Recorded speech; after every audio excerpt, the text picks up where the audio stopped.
All right, everybody, thank you for joining me again for another Bible study. Like I announced a couple Bible studies ago, every third Bible study, I'm going to go over something to pretty much wrap up what we've went over, the information that we've went over, and to kind of set us up for the future Bible studies. The last Bible study that I did like this, it was called Faith, Patience, and Hope.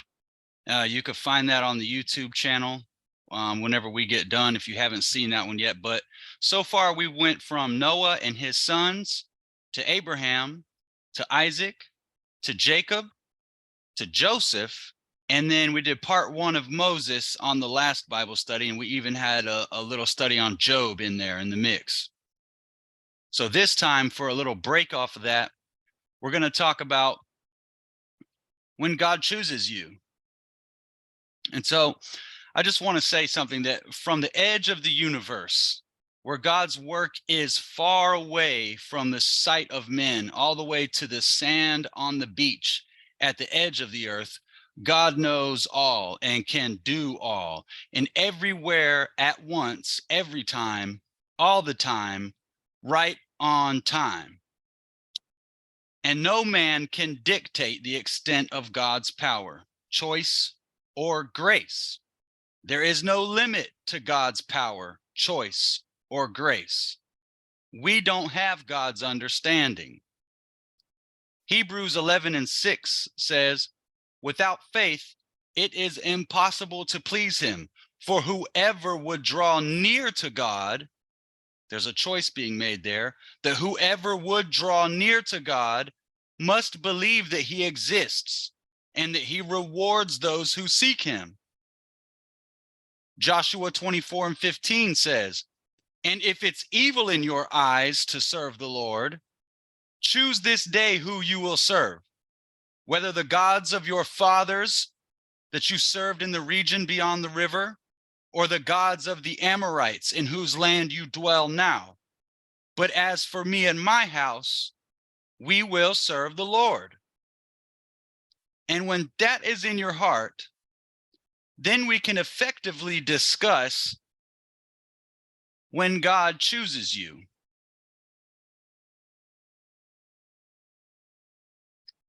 Matthew 22:14 says, for many are called, but few are chosen.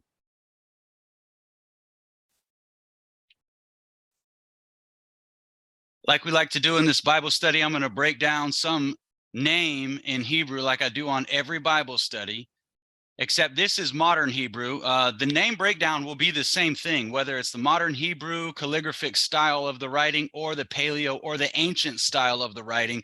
The breakdown is going to be the same. But for this study, I want to talk about what God chose and who God chose first. From right to left, it reads Adam, Aleph Dalet Mem, which is Adam. Now, if we break down Adam's name to learn more about what it's revealing about God's choice, the first letter represents the creator, or the first, God's strength, or God, because God is out front, the first. Dalet means the pathway or the door, specifically the door of the tent. You know, Dalet used to be kind of an upside down triangle symbol that would represent the little flap on the front of a tent, and you'd have to move the flap out of the way to go inside. And then Mem, and for this interpretation of Mem, we're going to go with blood, which also represents the chaos or the peace, like chaotic waters or peaceful waters. But it overall represents chaos and peace, and it's also the letter of the Messiah. And so if we interpret this correctly from right to left, what Adam's name is revealing is that it's the creator's pathway to blood. That it's also the first doorway. Adam will be the first doorway to chaos or peace, which is the choice of life. What you choose in life. Your choices. You know, as for me and my house, we choose to serve the Lord, the great Yahweh.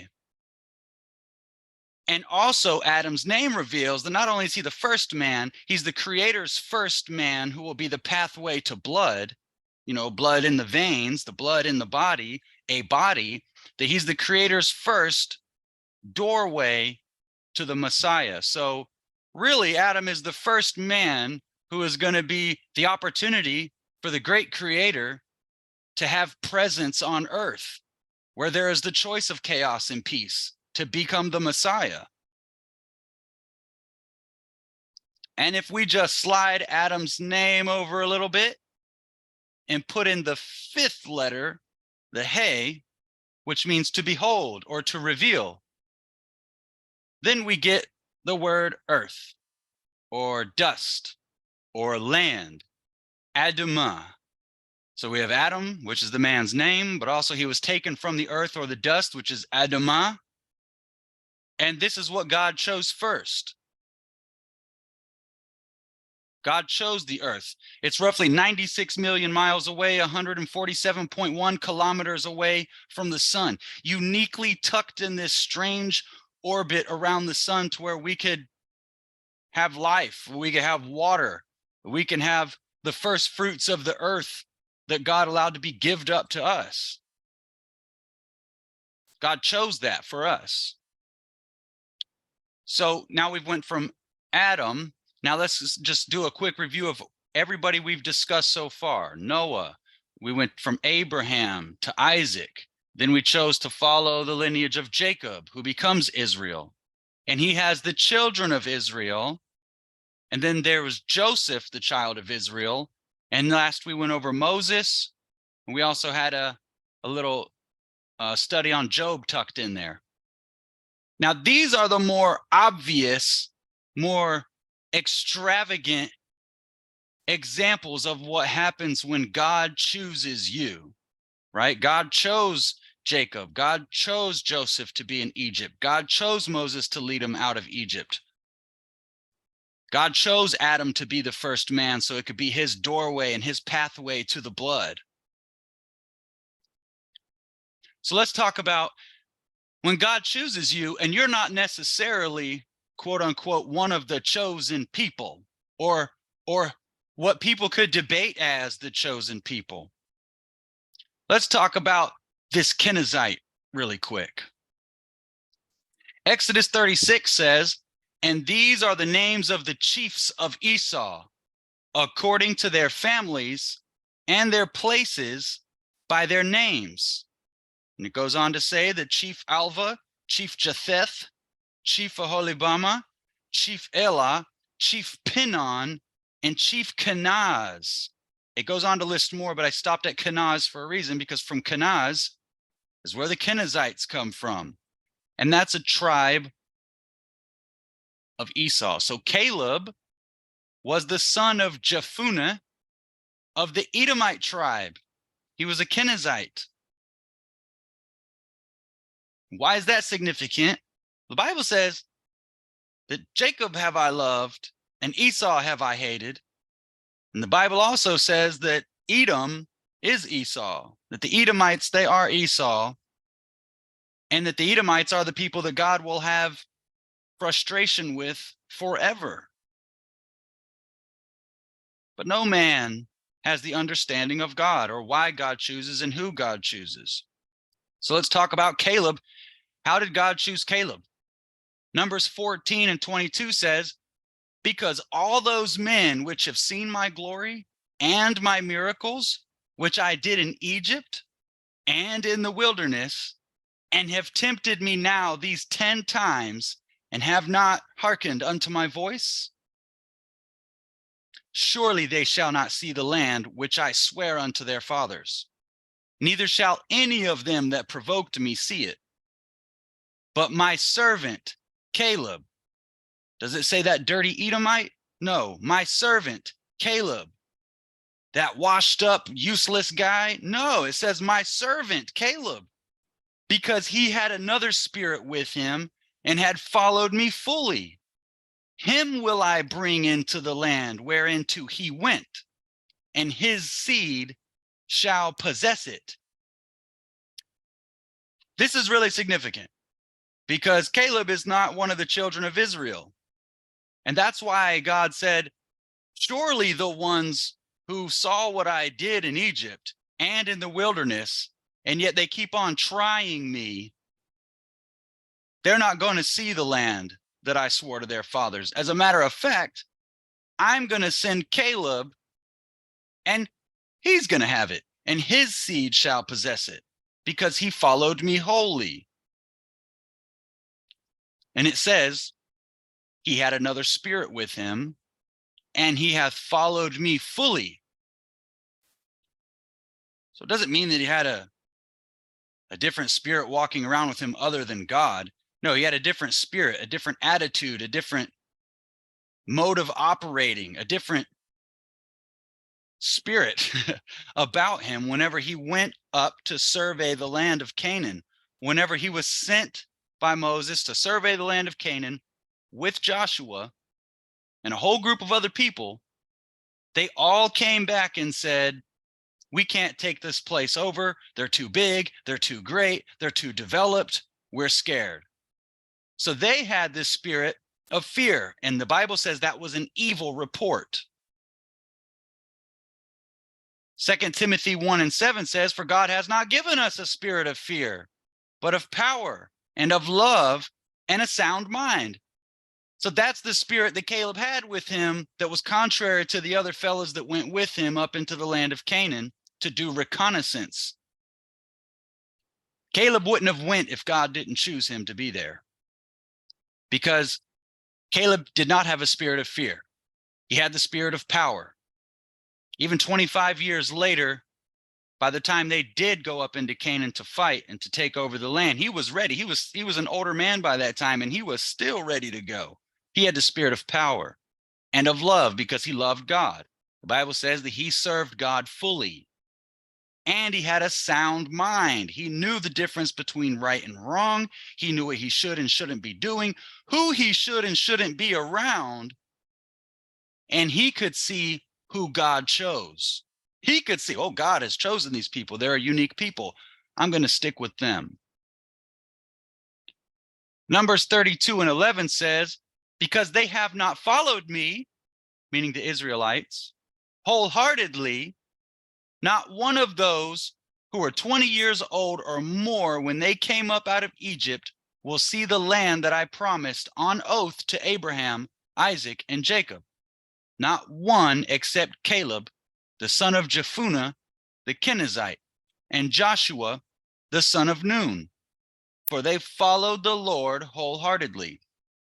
And I can already hear in the back of somebody's mind somewhere in the future listening to this video saying that Caleb was actually in the tribe of Judah, and it says that in First Chronicles. No, it doesn't. The Caleb it's talking about in Chronicles has a different father.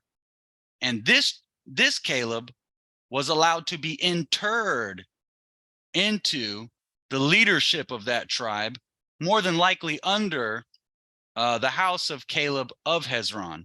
But this is Caleb of Jephunneh, two completely different people. It is clearly separating that God chose this guy, Caleb, son of Jephunneh, the Kenizzite. It names what type of person he is, and Joshua, the son of Nun. And it does not say the Israelite, because you're supposed to already know that. But Joshua and Caleb followed the Lord wholeheartedly. So God chose Caleb to be there, and he's given the right to join in with the tribe of Judah and to inherit the land that he went to with Joshua. And there they go. They're on their way. And when God chooses you, it doesn't always look like the rest of your life, the life that you've lived up until that point when God chooses you and when he has chosen you to do a thing. Matter of fact, it better look completely opposite than everything you've ever done. The smoking, the drinking, the hanging out, the music, the movies, and the hanging out with devils. You can't sit at the table with the Lord and at the table with the demons at the same time. It doesn't work that way.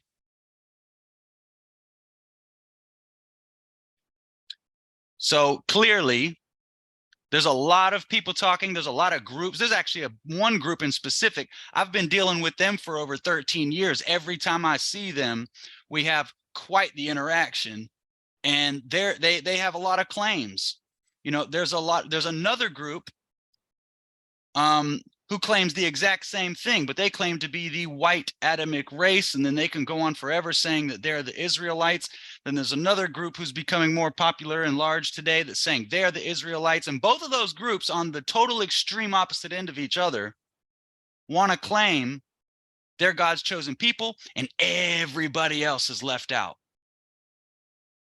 I don't think so. That's not how the love of God works. You don't have to be a certain type of person, an Israelite, but you do have to submit wholly and completely and fully.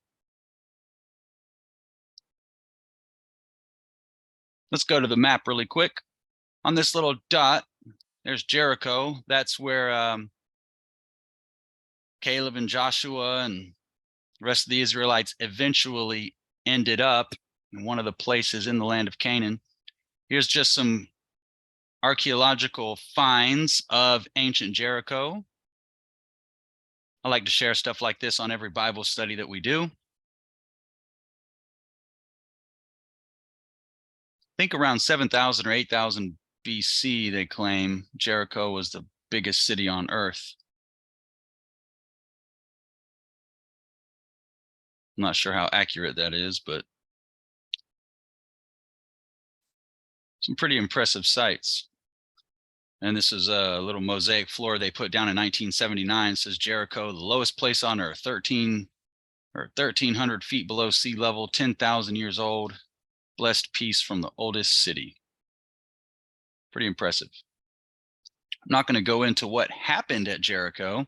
I just wanted to say that that's one of the places that they went. Caleb and Joshua and the children of Israel. And that's also going to help set up for the next person. That when God chooses you, you're not necessarily the type of person that you would think that God would choose, and that's okay. Let's talk about Rahab. You can see the little scarlet cord falling out of the window there. If you don't know anything about the history of Rahab in Jericho, that's okay. We're about to talk a little bit about it, and this will set us up for future Bible studies as well. But when the Israelites were surveying the land of Jericho to do their reconnaissance, that she kept them hidden on the roof of her house from the authorities because they heard that they were there and they wanted to know, are these guys in your house, Rahab?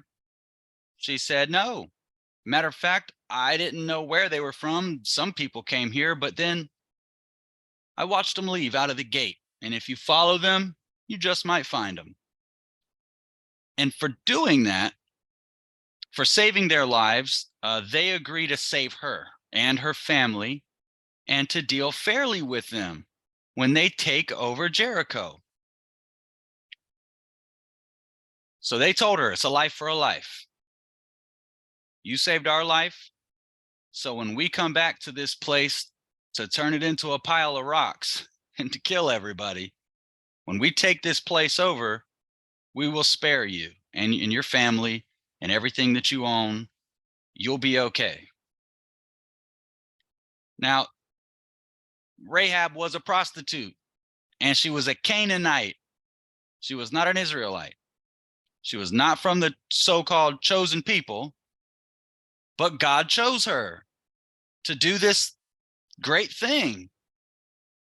One could even say that she was a savior of Israel because she saved the spies who gave them the leg up whenever it came time to attack. God chose her. It could have been anybody. They could have ended up in anybody's apartment. They could have ended up in somebody's apartment that would have said, yeah, they're on the roof. Please don't hurt me. Just go get them out of here. They could have ended up anywhere, but they ended up with Rahab. That's God's choice. Nobody else can touch a man's heart and a man's mind, or a woman's heart and a woman's mind like that. This is a choice of God. So she's not exactly the best example, right? She's a prostitute. But after this, she marries Salmon, who was from the tribes of Israel. And from them, this is the important thing about Rahab, is without Rahab, you don't get Boaz. Boaz had Obed. Obed had Jesse. Jesse had King David, and King David was the father of King Solomon. So God's choice is not defined by one group of people saying, it's only us. And then another group of people saying, it's only us. Whether that's, the KKK or the Hebrew Israelites, or if it's anybody else trying to define to you that you cannot inherit God's love, God's blessing, and to be covered by the blood of the Lamb that we went over in the part 1 of Moses, which was a precursor to the blood of the Lamb of the Messiah. Nobody gets to tell you that. And what's important about Boaz? Well, Boaz, he married Ruth. That sets us up to go into another person that was chosen by God, Ruth. Again, not exactly the best candidate, according to men, to be chosen, because Ruth was a Moabite. But Ruth left Moab to go to Bethlehem, the house of bread. In Moab, they worshiped a god named Chemosh. They don't worship Yahweh. And Moab is like a serious, extreme opposite of the people of Israel. But Ruth left Moab to go to Bethlehem with Naomi, and God chose Naomi to bring Ruth to the Lord and to bring Ruth to Bethlehem to get her out of Moab. Ruth could have stayed in Moab because actually Naomi is her mother-in-law, and when Ruth's husband died, she's cut from Naomi, so she could have stayed in Moab and looked for another husband. She could have just kept living her life. But obviously there was something about Naomi that Ruth was attached to, and that was the will of God. That is the choice of God, that Ruth would be pulled out by her connection to Naomi, and then she too would be grafted in to the Israelites.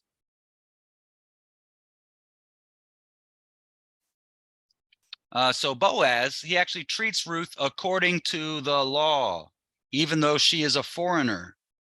So again, anybody trying to tell you that God wouldn't choose you for something, whether you think it's small or not, like just moving from Moab to Bethlehem, I'm sure that was a pretty small gesture in her life.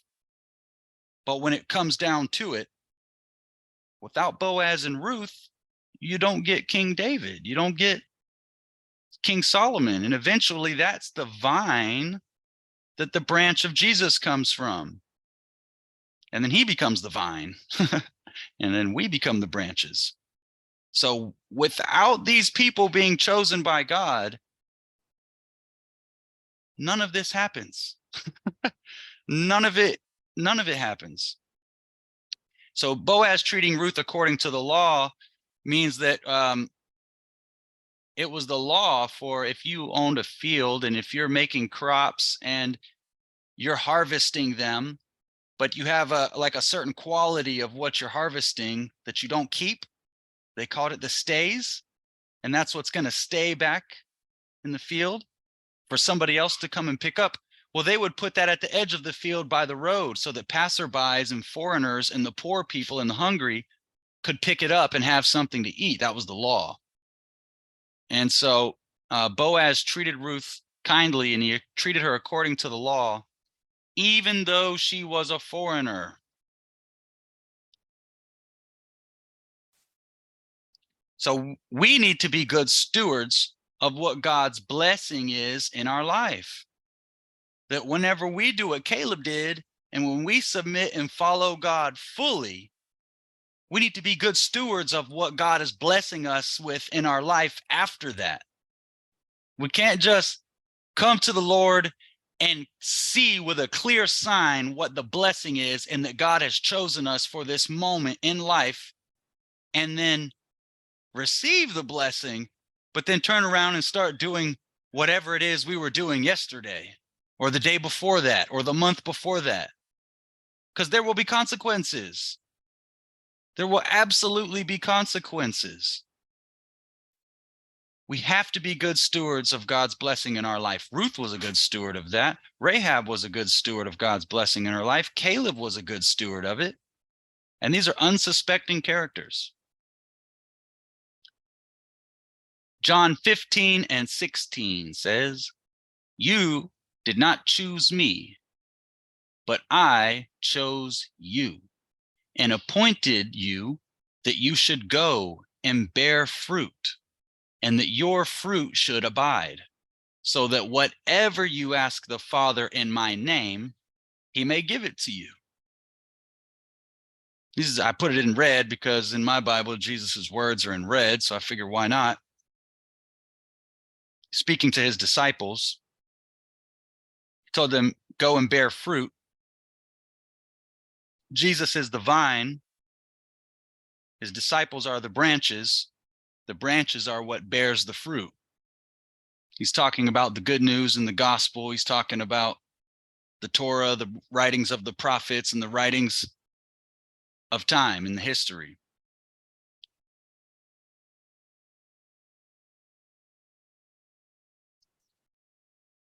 So whenever God has chosen you to do a thing, and I almost feel like going into a little testimony about myself, but this is not about me. I'm just talking in general about when God chooses you. I'm going to say that God didn't choose you to be a part of an evil family. He didn't choose you to be a prostitute. He didn't choose you to be a drug addict. He didn't choose you to be a rageaholic or an alcoholic or a pathological liar, a sociopath, a murderer, biologically incorrect. He didn't choose you to be a narcissist. But God has chosen every single person to quit and to submit. Everybody. But you have to be willing to come to the Lord. You have to be willing to come to the Word. You have to go through Jesus. Jesus said, nobody comes to the Father except by me. And what he meant was by my way. You know, before they called all of this any kind of religion, before they called it Christianity, before they called it, Baptist or blah, blah, blah, it was literally called the way. You have to submit to the way. Jesus said, you can't come to the Father except by me, by my way, the way. And he didn't come to abolish the law. He came to confirm it, came to confirm the law.